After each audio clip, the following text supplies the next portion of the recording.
Michigan returns back to action this week, hosting Wisconsin, and the best way for us to figure out how they're going to do is to dig deep into the manifesto. We've got Connor Stalions right here on this episode of Locked On Wolverines.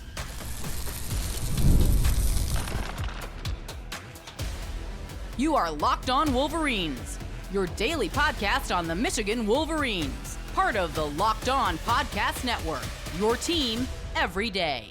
Happy Thursday. We are back and doing it. Locked On Wolverines podcast, part of the Locked On Podcast Network, where it's your team every day. I'm your man on the ground, Isaiah Hole. What do I work for? Publisher of Wolverines Wire through USA Today Sports Media Group. I was starting to think ahead because we got, what are you, the sign stealer extraordinaire, just general college football spy. Like there's 18 million things that you do. But nonetheless, I like to think of you primarily, Connor Stalions, as the bane of Ryan Day's existence and Ohio State, who just hates you. Yeah. Well, I don't know if this is going to be released before or after the game 3 of the Tigers game, but we'll see how he's doing after that. Oh, man, I completely forgot that that's on at the moment. Inundated with work, but nonetheless, we are going to get into multiple things today. It's all going to be about Michigan versus Wisconsin. We'll talk Michigan's defense against the Wisconsin offense, kind of broadly. But we're going to spend most of the show, segments 2 and 3, talking about the Michigan offense versus the Wisconsin defense. First off, thank you to all of our everydayers who check out the show every day, and thank you for making us your first listen. Connor, Wisconsin's offense, it's basically as if USC had none of their players or scheme. It's not a good scenario whatsoever there. They're struggling a bit. Just kind of broadly, what do you see on paper from them, and how do you kind of matchup do you think this is for the Michigan defense? Yeah, well, first of all, when people think of Wisconsin, obviously right now you're seeing a lot of, they have the number 1 ranked rushing defense. I think, this goes back to complementary football. It goes hand in hand, where part of the reason, which we'll cover in that segment about why they have one of the top rushing defenses in the country, is because their offense is the 8th slowest offense in college football in terms of tempo, time between plays. And that is causing them to have fewer snaps. In fact, defensively, Wisconsin has the 2nd fewest snaps in the entire country. And then offensively, the way they run their offense, which I didn't get too much into the film as much as I did with their defense, but they're such a slow-paced offense. It is typical Wisconsin. And then they have the quarterback problem. For their sake, hopefully Billy Edwards is back. But the weird part is how poor their rushing offense has been. I know it's ranked, I believe, 109th in the country. And then they also have out of 136 FBS teams, I believe they're 125th in terms of yards per rush. And that's very un-Wisconsin-like. Obviously, when you don't have a passing game, then teams can add that number in the box. Kind of like what defenses try to do to Michigan last year. So, for the average Michigan viewer, I would kind of look at Wisconsin's offense a little similar to Michigan's last year, except a worse run game. So not a good recipe for success. And, they definitely rely on their defense a lot. And that's probably part of the reason why they go so slow, even slower than usual between plays, just to kind of shorten the game, right? Drag out the time and shorten the game. We'll see. Well, it's kind of weird when you are, it's a bold strategy. If you're Luke Fickell and you're looking at it and saying, Iowa and their everything that they do, we want to be like them, but worse. The Iowa offense, man, just slow down, guys. Stop trying to.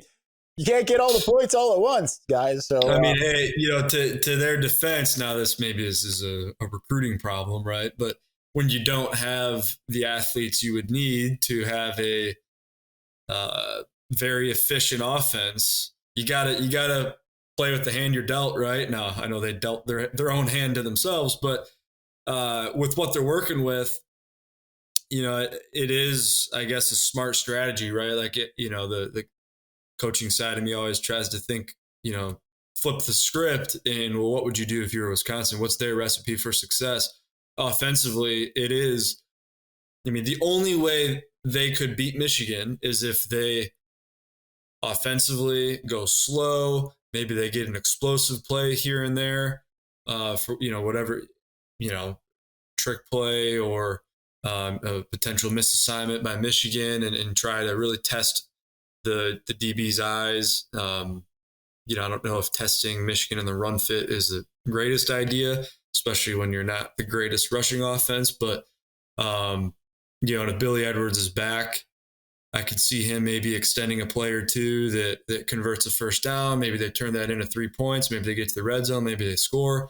And again, their recipe for potential success would be slow, offensively, going slow, trying to, they would have to convert in the red zone. I don't know their special teams. I don't know their kicker. But whoever he is, he's going to have to hit, a couple field goals because you're going to assume they're not going to just convert every time on every drive and win the field position battle. And then just hopefully you shorten the game, right? Like I think of Navy and Notre Dame. And anytime Navy either comes close to or beats Notre Dame, like my senior year, we beat them. I think that senior year, 2017, Navy and Notre Dame each had 6 possessions the entire game. Right. So like put yourself in Notre Dame shoes. You go into that game thinking like, oh, we got the athletes, we got the better offense, better defense. And then all of a sudden you look up at halftime and you're like, holy cow, it's tied. And we've only had the ball twice. Right. And then they start to panic. And then you start to, open up your offense a little too much maybe. And then you get in 3rd and longs. And then, it's the 4th quarter. And you've only had the ball 4 times. So that's really Wisconsin's best recipe for success. So the flip side of that is how do you counter a slow offense is to go up tempo when you have the ball. Try to, right? If I'm Michigan offensively, I try to increase the amount of possessions throughout the game, right? Because the analogy I like to use is say you're LeBron James and I'm who I am, and we're playing one-on-one in basketball. If we're playing up to 21 points, there's a 0% chance I win that game. But if we're playing to 1 point, hey, I might get lucky and hit a 3, a step back, I make a shot, I win, right? So it's kind of that same analogy in football. If you're the more talented team and you have 15 possessions, odds are you're going to win, right? But if there's only 5 or 6, that's where things start to get, you're on the edge of your seat. And really that's Wisconsin's best play here is to keep doing what they're doing in terms of tempo and then just, however they want to try to out scheme Michigan and maybe it's quarterback extending a play here and there, whatever it is. But kind of, you got to do what you got to do. Well, they got drubbed by what we know to be a powerhouse Maryland team. Billy Edwards' former team. Now Billy Edwards did give Michigan some fits back in 2022 when he came in late in the game. Obviously got that game pretty close there at the end, but we'll see if history repeats itself. I don't know that it will. Let's talk about the Michigan offense versus the Wisconsin defense. That's the matchup that's a little bit more scintillating. We're going to get to that here in just a moment. But before we do, the NFL season is here, and FanDuel has an offer you do not want to miss. Right now, new customers can bet just $5 and get $300 in bonus bets if you win. That's right, pick a bet, put down $5, and if it hits, you'll unlock $300 in bonus bets to use across the app. I love how FanDuel gives me so many ways to play. I've built parlays, tried player props, and even followed live lines during games. Makes watching football even more exciting when you got a little something extra riding in the action. So what are you waiting for? Visit FanDuel.com to download the FanDuel app today and get started. All right, we're going to continue on momentarily, but before we do, this episode is brought to you by Square, your favorite neighborhood spots run on Square. There are certain businesses that make the neighborhood the neighborhood. These are the places that become an extension of home. Whether it's the sports bar dedicated to your team's fan base, the spot with the best wings in town for game day, or that beloved local chain that's rooted in your community for years, these businesses are what brings people together. When neighborhood businesses thrive, the whole neighborhood thrives. One of my favorite places in Ann Arbor that uses Square is Blank Slate. Listen, you like quality ice cream, different types of flavors, all, that hometown feel. Everyone there knows your name. It's the type of place that you gotta try if you haven't been there. During game days, you can drive by. If it's a later game, you can drive by in the morning. There's just people wearing maize and blue everywhere on Saturdays. It's an incredible place to go. Square is a proud partner of more than 4 million neighborhood businesses around the world. You can go to square.com/go/lockedoncollege to learn more. But before you do, go and support your favorite neighborhood spot. You'll be happy you did. Square, see you in the neighborhood. All right, Connor, let's get into the Michigan offense versus the Wisconsin defense. Wisconsin has the number one run defense. We kind of touched briefly on that, but what makes them tough? And is this going to be a problem area for Michigan, or is this going to be kind of, to your feeling, kind of like Penn State 2022 when Urban Meyer, who will be probably saying something similar pregame on Saturday, of they will not run the football, and then before you know it, you're like, that's all Michigan's doing is running. Yeah. Look, I'm about to go on a little rant about another, stats, box score watching type of thing. The whole narrative, and this is, by the way, I'm going to preface this by saying this is no disrespect to Wisconsin. They do have a good rushing defense, but it's such a lazy narrative that, they have the number one rushing defense in the country. Well, what is that based off of? That's based on going on NCAA.com and looking at the total yards, right? Well, how about we look at, and we're going to talk about the film in a second. Like I always say, pull up the film, watch the film. But to just go online and look up who's given up the fewest yards, again, doesn't give you any story. Well, first of all, right next to the actual total yards is the attempts, rushing attempts. And like I said, Wisconsin has the second fewest possessions defensively in the entire country.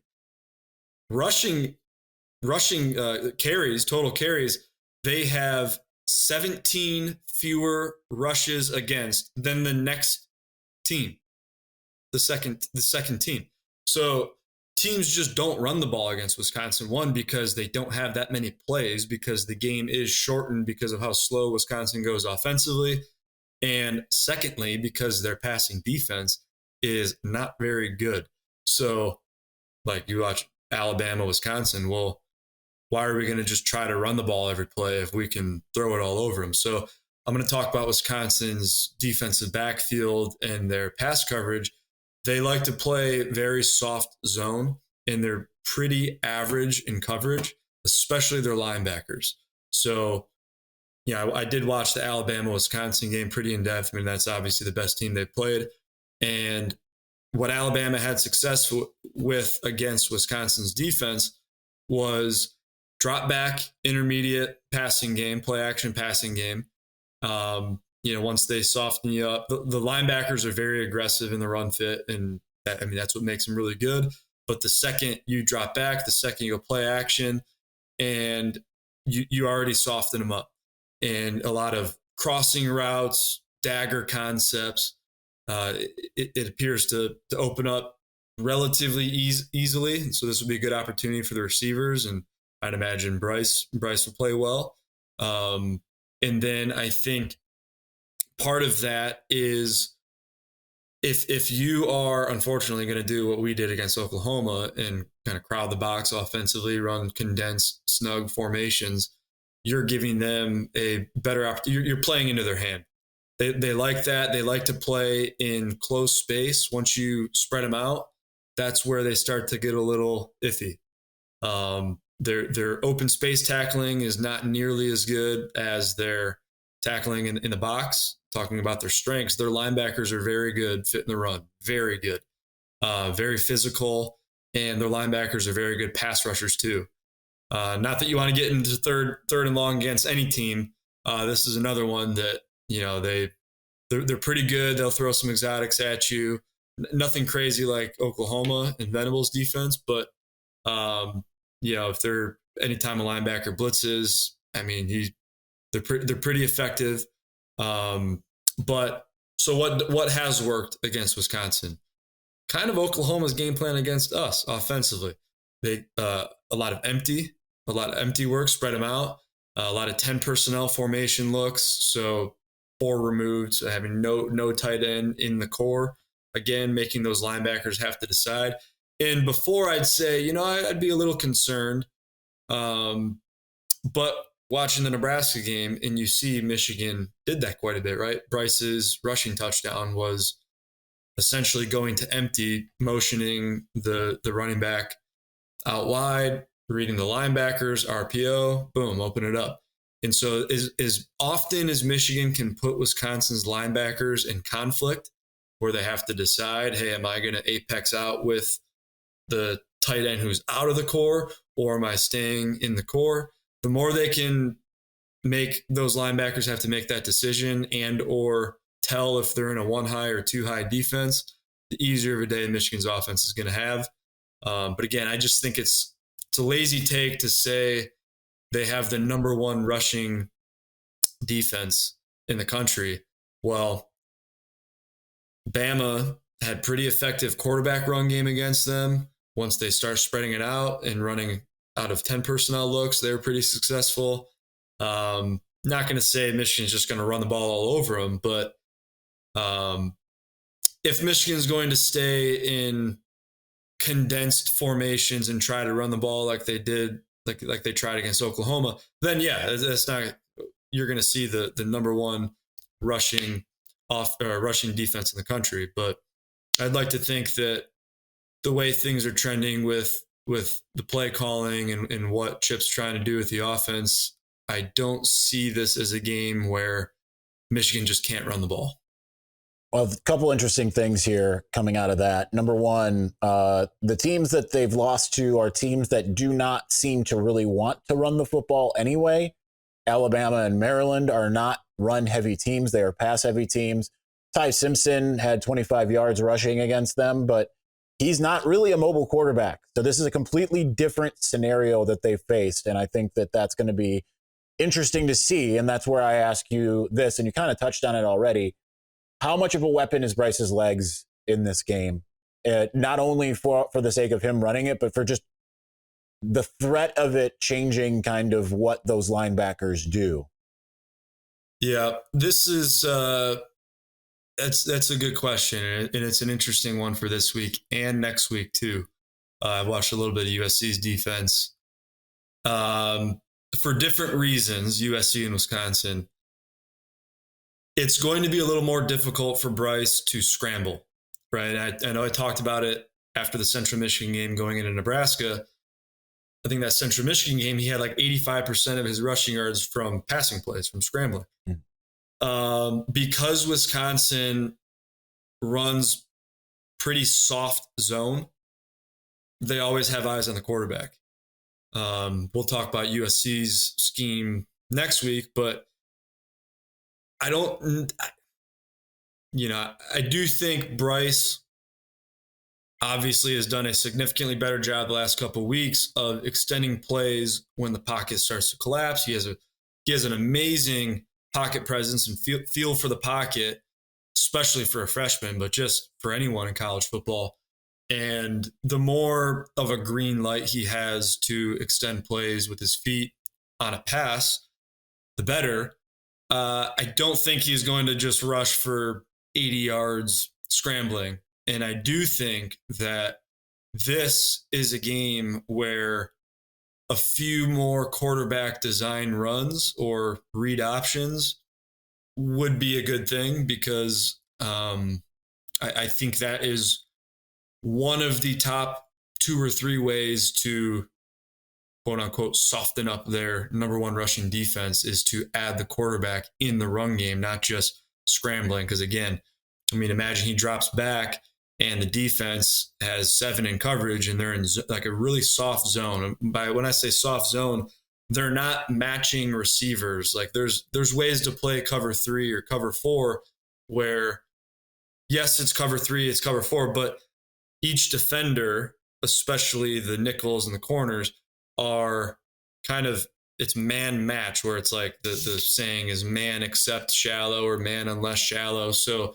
you're pretty much playing man unless he runs in and then you zone off. They don't even really do that too much. It's pretty true zone, which is kind of rare. And they always have eyes on the quarterback. So I do think he is going to have a successful passing game. I don't think he is going to have as many opportunities to gain chunk yards scrambling. I think if he's going to have rushing yards, it is going to be on more designed quarterback runs, Q counter, read option. And I have not been the biggest advocate of him running design runs. After that Oklahoma game, or going into the Oklahoma game, everyone, we need to run him more. We need to run him more. Like, well, it depends on who you're playing and why and how, right? I don't know if running quarterback run against Oklahoma was going to be successful. And then against Central Michigan, the one was successful, but he was also unsuccessful on 2. And most of his yards came from scrambling. I do think this is a game where you can incorporate a little bit more quarterback run to be successful, both as an offense and Bryce statistically. Well, let's talk more about Bryce and that passing game. We're going to do that here in just a moment. But before we do, Mazda crafts cars for those who do more than simply move. Mazda delivers confidence with every ride, with more IIHS Top Safety Pick Plus awards than anyone else. As of August 2025, you can feel Japanese craftsmanship in every detail, from metallic accents to available Napa leather upholstery. With all-wheel drive standard and every crossover SUV, you can drive with confidence through almost any season. Like our players, we sweat every detail, because when you make every move count, impossible becomes irrelevant. Mazda, move and be moved. All right, we're going to continue on here in just a moment, but before we do, college football is back, and I could not be more excited. The tailgates, the rivalries, the energy in the stands, there's just nothing like it. But let's be real, actually getting tickets can feel more like a battle than the game itself. Endless queues, hidden fees, prices jumping at checkout. That's why I use Game Time, and that's how Connor gets tickets all over college football. It's the app that gives you every game every week. Exactly. That's how you do it. Like, how do you get a vast network? It's through Game Time. Listen, Connor pulled up Game Time right before we came on here, and in just a couple taps, I bought maybe 200 tickets, 2 to every single game, 4 to every single game. It's incredible. Week. He got tickets for as low as $25 to some of the biggest matchups of the week. Wait till Maction. Tuesday night Maction. Game Time. The great thing is that Connor can use those zone deals, so he can see while he's looking exactly where he can see from just going into the app.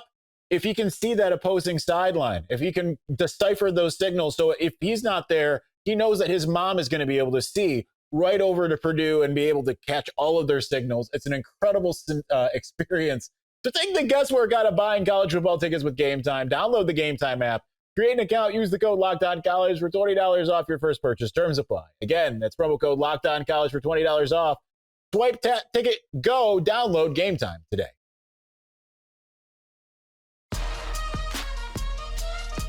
All right, Connor, it's going to be interesting to see if Michigan's receivers kind of figure some things out this week.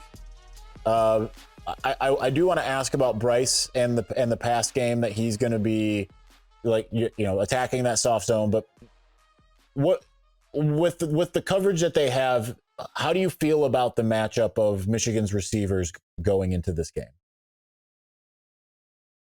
I mean, I think it's going to be a big opportunity.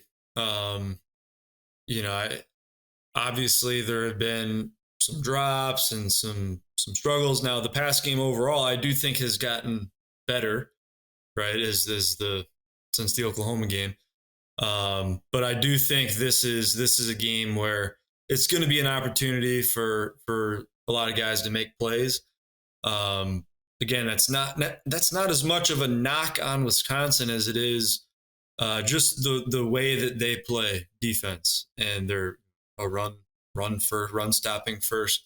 Their linebackers are very good in the run fit, but with that, they're almost too good. They're not the greatest in pass coverage, so that's why, like, when you play zone and you have linebackers that are responsible for the hook, but they're so focused on the run, you go play action, drop back, intermediate game. A lot of those 10 to 15 yard routes, kind of in the middle of the field, it starts to open up more and more. So I would expect a pretty big game out of the tight ends, and then with that, Wisconsin's not going to just sit there and not adjust. So if they start to play more man, then we'll see who makes the plays outside. How much is this defense going to challenge, or not challenge, I guess, Bryce Underwood when it comes to being able to understand what he's seeing? It's not like Oklahoma or Nebraska kind of.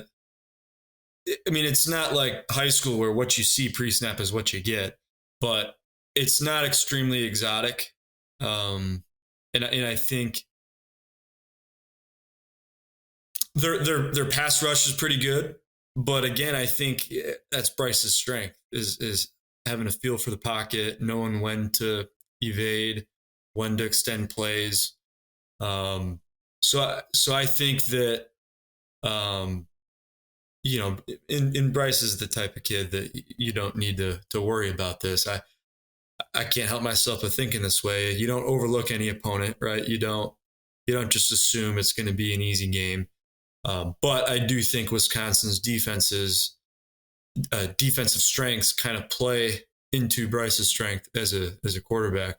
So I do think that, I like to say it'd be a good opportunity for him. You would imagine that he'll do well. I'm sure he'll extend some plays, but I think this is a game where you're going to see more of Bryce standing tall in the pocket and delivering the ball. Just final question. Any final thoughts on this game? It's kind of a weird place coming out of a bye week. It's not as sexy of a matchup as Michigan-Wisconsin tends to be after their last two losses. But what are any final thoughts, keys, observations, whatever you might have? Defensively, both sides of the ball, you want to just keep seeing improvement. Defensively, I think, our front seven is pretty solid. And you'd imagine that Wisconsin, who already kind of struggles to run the ball, there's no reason Michigan defensively shouldn't put up a good game. Offensively, you just want to see continued, building blocks in the play calling and kind of setting things up for down the road. And I'd like to see more pass and run game out of lighter box looks. So not being so dependent and tendency based on running the ball so much when it's 12 personnel, and try to line up our tight ends out wide more, get more empty, more, just spreading out the defense more and more. Because I think the more we do that, the more advantageous that'll be for really all of our opponents. I've watched enough of USC to think that is going to be a big key in a recipe for success against their defense. But even more importantly, setting things up for that last game, where the more spread out your formations are, and that's not to say you have to stay in that. You could start wide and motion a guy in, or whatever you got to do. But the more you spread your offense out formationally, the more you put the defense in conflict, where you make them show you what they're going to do. And I think that, I have confidence that Chip in his touch to this essentially Sharon run game is I think that's what they're doing. And I think it's a good thing. You like to just keep seeing more and more, not too much week to week, but you just don't want to see them go back to kind of what you saw against Oklahoma and more heavier boxes, heavier personnel run game. I just think that, again, as the season goes on, you want to see them spread it out and be effective running the ball out of those looks. All right. Well, we will reconvene next week as we start to preview USC, and we'll talk about what happened in this game. It's good to finally have a game after a week off. It's amazing how it feels like it's been forever. But Connor, thank you so much, man. We'll talk again soon. To all of you for watching and listening, thank you as well. We'll talk to you again on Friday as we go into the final preview, which will actually probably have a lot of Fox Guy coverage because we'll be on the set at Big Noon Kickoff tomorrow. So thanks for watching. Thanks for listening. We'll talk to you again soon. Peace.